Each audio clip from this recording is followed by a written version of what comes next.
Hi everyone. Thank you for letting me come and talk today. My name is Ailey Dickerson and I am currently a marketing visualization and UX design intern at Siemens. I'm also a product design student on industrial placement from Leeds University. I'm here today to talk about NX, you couldn't tell. So I started using NX when I started placement about 4 months ago. And since then I've completed the NX certification, which I'll tell you about. Alongside working with a lot of people that know what they're doing and know how to use NX. So I've picked up a few things which I was asked today if I could come and share with all of you. So the first question I want to ask you guys is why should you use NX? It's not the only CAD software, there's quite a lot out there. But would anyone want to share their thoughts? Have you all used NX before? Just hands up if you have. I'm seeing a lot of nods. This is NX. As you can see, it's very detailed and precise software. This specific model is a copy machine with every internal part, every wire, every electrical component. And so, as you can see, I think there's two main reasons why you should choose to use NX over learning any other CAD software within engineering. So the first is versatility. It's for mechanical design and manufacture, and it allows you to create what we like to call a comprehensive digital twin. And this means you can create a model all the way from the start to the end of the process. So you can model it, simulate it, animate it, visualize it. You can take it through to manufacture, to printing and molding. And you can even put it into virtual reality if that's something you have access to. And for that reason, the second main point for using this and learning at university is employability. There's a lot of big companies that use it. So Red Bull, Dyson, Lego, Nissan, Aston Martin, JCB, there's a lot more, but that's just a few to name off the top of my head. Now that I've introduced it, I'm going to talk about the 3 aims I have today. The first one is modeling difficult shapes. The second one is stopping rendering. And the third one, I said I'd go back to NX certification. And when it comes to trying to model something like this, it's very hard to know where to start. If you look at, for example, the body of this car, with standard modeling, it's quite hard to know, where would you begin with this? So this is where you can benefit from using a tool in Realize Shape, tool in NX called Realize Shape, which, has anyone heard of it? Yep, one, just one, two, okay. Realize Shape allows you to build something from a primitive shape and quickly generate organic shapes. So essentially what it's used for is you can take a rectangle or box like this and morph it around into, this is just a hand which I created using it. It allows you to be more flexible with your designs, which is especially good if you're doing something like product design or if you're wanting to create maybe the body of a car or something which is something which you have an idea in your head of how it's supposed to look, but from just modeling it the same way you model everything else, it's quite hard to know. It's located under the Surface tab within NX. This video uses mainly the transform tool to manipulate, and you can use all other features you can use with a standard extruded shape on using Realize Shape. This is subdivision modeling or poly modeling, which isn't a tool which is unique to NX. There's a lot of other softwares that do it on top of just your standard CAD modeling. However, there's a couple of reasons why using it within NX is better than taking it out into a different software. So a quick example here would be, this is just something which I modeled for a project of mine. It's just the thumbed part of a prosthetic. And if you look at here I've got this part on the bottom. This is an example of something where I was trying to create a part, probably be 3D printed, and I was struggling to make the exact shape I wanted, so I had to have a very specific curve to it. So I took the bottom half here, you can see in the dark blue. I took that out into Realize Shape. I changed it into the way I wanted it to, mirrored it on the side, and then I took it back out of Realize Shape into standard modeling, and I created a sketch and extruded it from there. Now with this model, it means I can now do anything I would normally do with any other sort of manufacturing process or anything you want on it. So it can be included in wider mechanical designs such as this. So a couple places where you wouldn't use it. It's quite hard to create really rigid PMI as it is essentially a freehand tool. So, if you want to get a really specific dimension, it can be slightly harder. You can do it, just takes a bit more time. Also, if you're trying to recreate a specific shape, you're also doing this freehand. The other thing to note is you can only do it from a subdivided body or a primitive shape. You can't, for example, sketch a box, extrude it, and then try and add a cage and use this tool on it from there.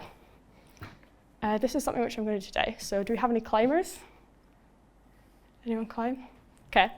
So I was trying to think of something today, which because I was asked if I would do some sort of demo or have you guys use NX, and I was trying to think of an object which would be easy for you to create. So I decided on a climbing hold, as this would be quite a good example. So if you look at this shape, I created this from basic parametric modeling. It works as a model. However, it's quite basic as a climbing hold. And also, for quite a simple model, it has quite a lot of steps in it. As you can see here, this is just a screenshot of the part navigator that I used to create it. If you're still confused as to what the difference would be between using realized shape and using your parametric modeling, here's the difference. So obviously, on the one side, you can probably tell which model's which. If you look at the realized shape, it's just a lot more fluid and also more functional as a handhold, as that's what we want this time. So we're going to have a go at using it today.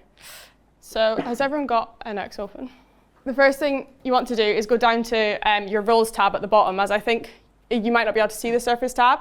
And you want to change your roles tab from essentials to advanced. And there you see at the top, you have a whole load of new features. And the one realized shape is hidden under is surface. You open realized shape, you've then got all the commands to use it. If you go back into your part navigator, you'll see that it all looks the same, everything's just the same, except if you then go and exit realized shape, it creates this subdivision body. And that's where you'll need to go into every time you want to edit this. Okay, I'm also going to go through this, and I will come back to this all at the end, and I'll give you guys some time to actually have a go at this. So I'm going to give you an example of a few of the more useful tools within this. There's a lot you can do it. I know you also all have access to Accelerator Academy. If there's anything I've mentioned today, any tool that you don't understand or you haven't heard of or you want to know more about, there will probably be a tutorial for that somewhere on there. The first thing you want to do is create a primitive shape. This is what all your realized shape bodies come from. So it's up at the top. And if you open it, I use a cylinder to start from. You can use a block. You can use anything you want. If you particularly want to create the same shape I did, I chose a 50mm by 50mm block with 2 linear and 5 circular segments. Okay, I can see most of you got it open now. Again, I'm going to have a longer break where I can come around and help anyone who's really lost, but just for the sake of time, I'm going to go through this. This is also recorded, so you can watch it back if this is something you want to learn. There's a few main tools that I'm going to show you today, other than primitive shape. The main ones I'm going to show you are transform cage, split face, merge face, and subdivide face. This is absolutely not a conclusive amount of things you can use within realized shape. There is a lot more. However, this is just, I thought, the basics and the most useful ones to show you. You can see those, just where this blue box is, you can see where those are within realized shape. And the first one we'll use is transform cage. There's 2 things to look out for when you're using transform cage. The first thing is that you can move, this essentially means you can move around the shape you've created. You can do it by face, by vertex, which is the little points, or by edge. And the way you control this, so if you see this drop-down bar here, you'll see you just select which one you want to control it by. And then click on, say you had face edge here, you can see where it says selected orange. Click on an edge to select it, and then hold shift and click it again to deselect it. Or if you want to deselect everything, just click anywhere that's not on the shape. The second thing within that is to note of which direction or way you're moving it about. So you can move it a few different ways. The first one is you can move it directly by the direction of the work coordinate system. So that's within that box. As you can see, I've got WCS selected, and then you just select which direction, and it will move it along that axis, and it won't go any other direction. The other way you can do it is by any of these other ones, but for example, by normal, it would mean then whichever way you've got your screen rotated, it will move it along that way. If you rotate it, it'll move it along that way. One thing to note with this is that do keep rotating your model whilst you do this, as you might look and think, these don't look like they've moved that much, but all of these have moved by a completely different axis. So if I turn this model 90 degrees on right now, there would be completely different shapes. So do keep rotating your shape to make sure it's all the right way. Just a couple other things to note. Split and merge faces, they're pretty self-explanatory. If you want to have more edges to work with, so you can split the face into as many different faces you want, or merge them, put them back together. They're quite useful tools. And another quite useful one is subdivide face. This will basically offset the edge of a face in the way by whatever percent you want. An example of where you'd use this is the hand model I showed you, which I created from that rectangle. I essentially subdivided the face, pulled it out, and that's how I created the fingers for that hand. Before I pause and let you guys have an actual go of this, the last one to mention is the continuity. This will essentially just means if you've got rounded corners or harsh edges and you use the weight tool to control the extent of this. So I think 100 would be this completely 90-degree edge and 0 would be completely curved. So I'm going to pause here for a few minutes and let you guys have an actual go and go around it. You don't need to create anything anywhere similar to what I've created.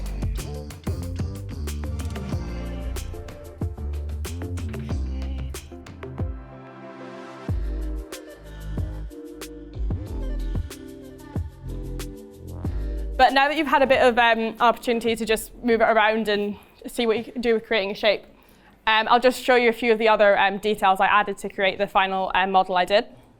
So the first thing was to create this, to create the exact shape I created a second primitive shape as a cylinder.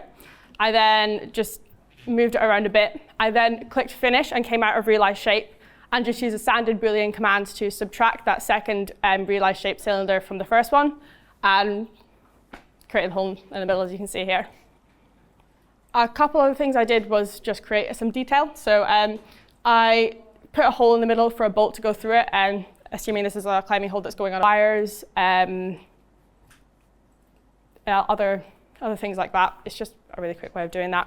And then I just edge blended them and create the final model.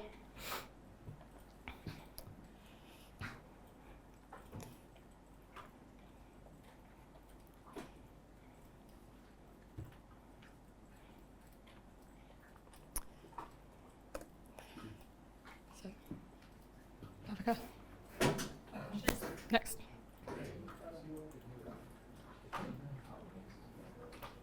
So here's just a visual of what I actually did. So creating the studio spline, the difference between that and say sketching means that I'm going directly along the edge. So again, make sure if you are doing this, keep rotating it, check that you've not actually put a point in the middle of somewhere else, because it can look from one angle like you have. Yeah, like I said, use the tube command, which is essentially just a sweeping along guide, but a quicker way of doing so, and then blending it. So I'll give you guys a bit more time now to create more of a finished design.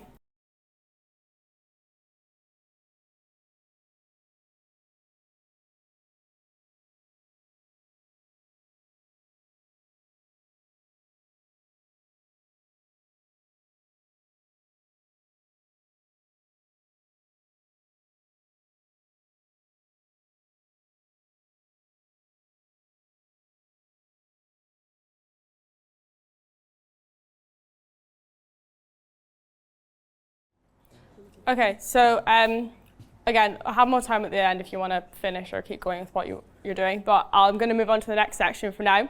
But before I do, I wanted to show you what I meant by how using NX and a tool like this, you can take it all the way through to the end of the manufacture process. So all I did here was this is the underside of the shape. I shelled it out and I created a rib on it. Now this part I could mold it, I could 3D print it, I can send the file directly.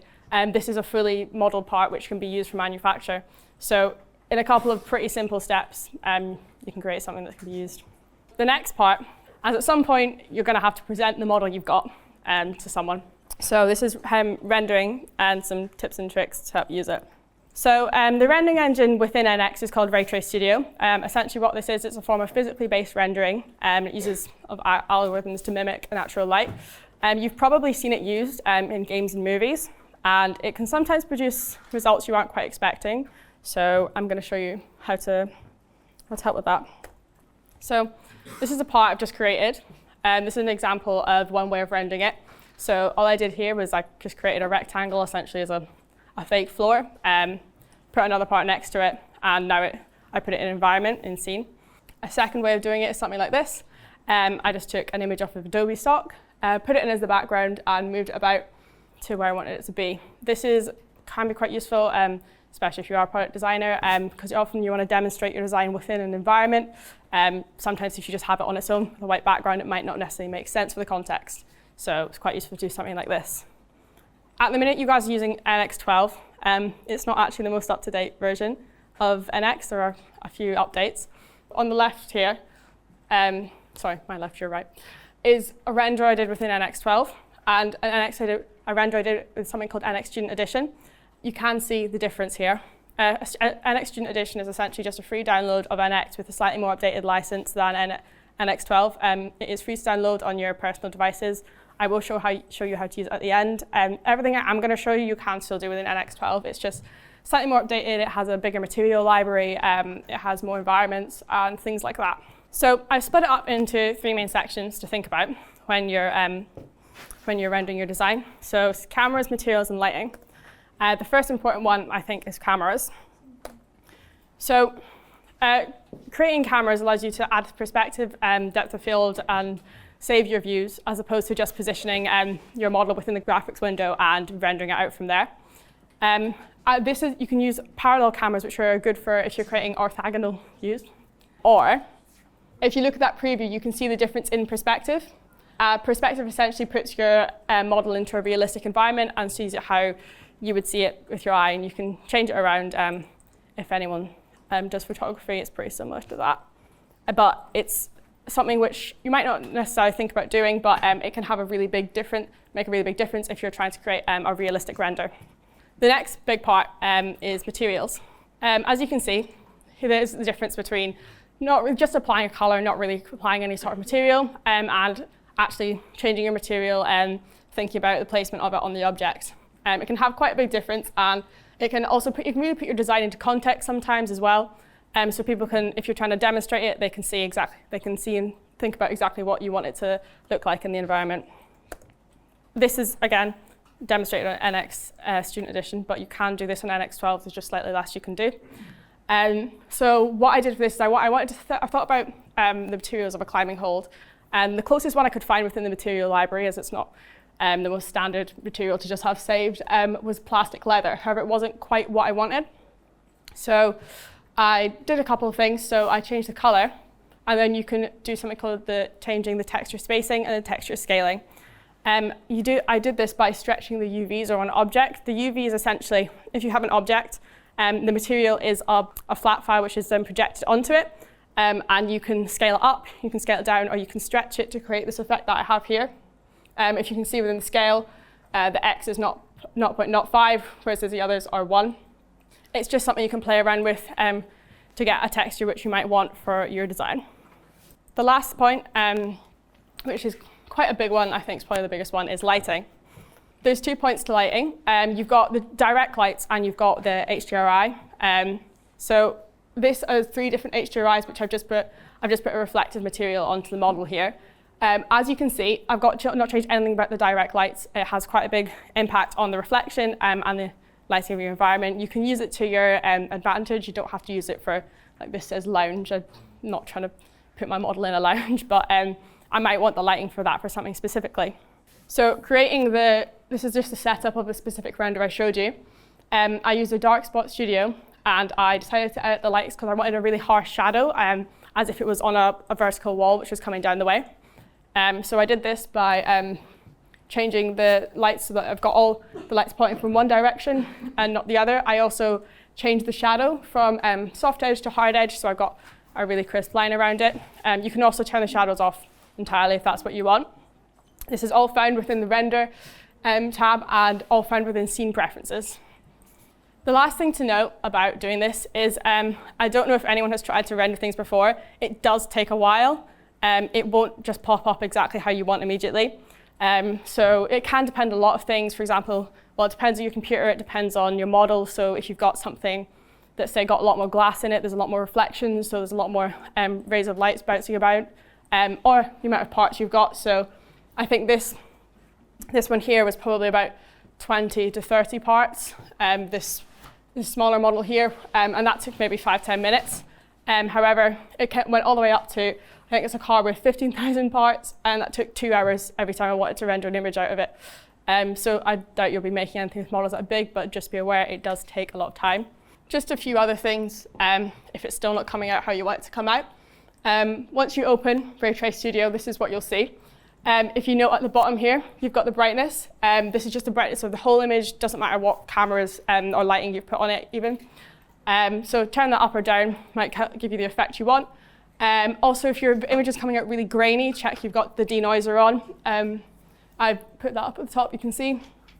And the last thing is, if you want to save your image out, you have to create a static render first. So if you just click Ray Trace Studio, it will start rendering it. However, you have to pause it, create a static render in order to save the image separately. I was screenshotting it actually just straight out of the window for a long time because I didn't realize that was why I couldn't save it.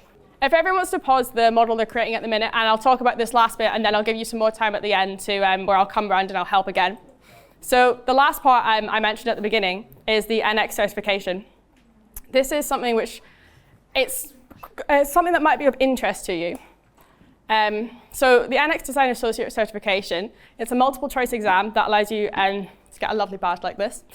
And it can kind of set you apart from just being able to use NX, do a few models at university in it to actually say you're certified in this, and you can show employers, you can put it on your LinkedIn, and it can be of benefit. So this is something which you would have to do out of your own time. I think it took me 30 to 40 hours. Not all at once, I did it over the space of about a month. However, there are some big benefits to it. So the first is it teaches you how to use NX from the beginning to the end. So there's a lot of stuff within NX which you might have seen, but you think, I have no idea what that does. So it's quite useful to go through it, and it'll teach you exactly how to use it.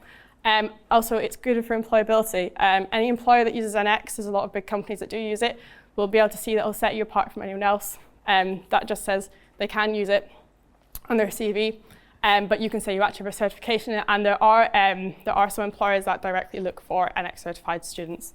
The plus side of it is you already have access to Accelerator Academy, which is half of what you need to complete this. It follows the NX Essentials track, so if you recognize this as being Accelerator Academy, if you filter in NX and then go down to NX Essentials, it'll open all the different things you need to know for it.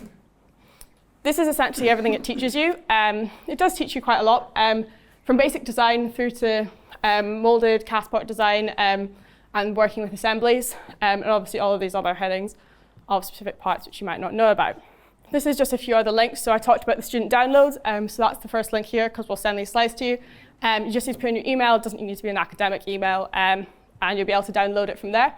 And that should just download straight onto your personal laptops. And then you've also got the link for the certification and the curriculum for learning it. And then finally, if you want to join our Siemens Software Student Connect group, this is our LinkedIn group, if you want to scan that and join it. Thank you for listening today. If you have any more questions about NX, the certification, or even doing a placement in general at Siemens or anywhere else, then I'll be wandering around for the next 20 minutes or so to answer your questions. Thank you.